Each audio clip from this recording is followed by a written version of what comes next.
সুপ্রিয় দর্শক শ্রোতা সবাইকে আসসালামু আলাইকুম। আজকে 15 তারিখ রোজ শনিবার। আজকে জানিয়ে দেব আপনাদেরকে আলু এবং পেঁয়াজ এবং বিভিন্ন পণ্যের পাইকারি বাজার দর। আমি এখন অবস্থান করছি দর্শক ঢাকার আশুলিয়া শ্রীপুর পাইকারি বাজারে। আর এই বাজারের পেঁয়াজ এবং আলুর বাজার দর কিন্তু আপনাদেরকে জানিয়ে দেবো আজকে।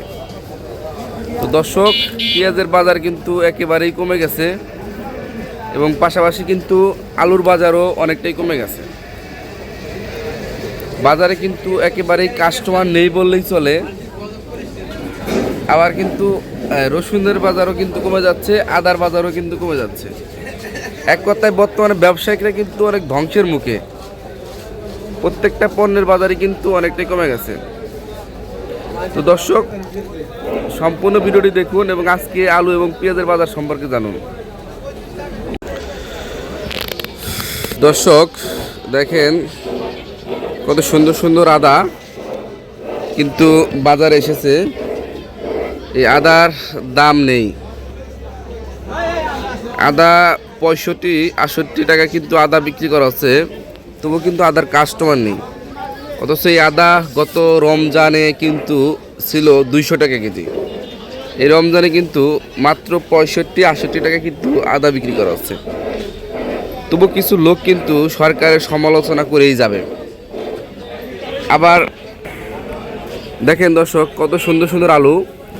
এই আলুগুলো কিন্তু আজকে বিক্রি করা হচ্ছে 15-16 টাকা কেজি। অথচ গত রমজানেও মনে হয় এই আলু ছিল 30 টাকার উপরে।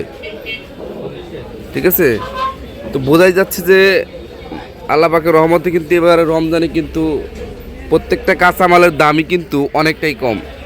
এটা কিন্তু একটা স্বস্তির বিষয়। আর দেখেন এই যে পাশে কত সুন্দর সুন্দর পেঁয়াজ রয়েছে।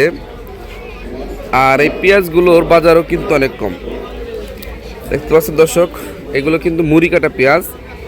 এই মুড়ি কাটা পেঁয়াজ কিন্তু আজকে বিক্রি করা হচ্ছে 22 টাকা কেজি। আর যেটা হালি পেঁয়াজ বলে সেটা কিন্তু বিক্রি করা হচ্ছে 28-30 টাকা কেজি। দর্শক, এই হচ্ছে আজকে কিন্তু আলু এবং পেঁয়াজের বাজারের আপডেট। তো পরবর্তী আপডেট জানতে চাইলে কিন্তু অবশ্যই চ্যানেলটি সাবস্ক্রাইব করে রাখবেন এবং পেজও তাহলে দর্শক পেজটি ফলো দিয়ে রাখবেন। এবং ভিডিওটা যদি ভালোই লেগে থাকে তাহলে কিন্তু অবশ্যই শেয়ার করে দিবেন। আর ভালো না লাগলে শেয়ার করার দরকার নাই। ধন্যবাদ সবাইকে সম্পূর্ণ ভিডিওটি দেখার জন্য।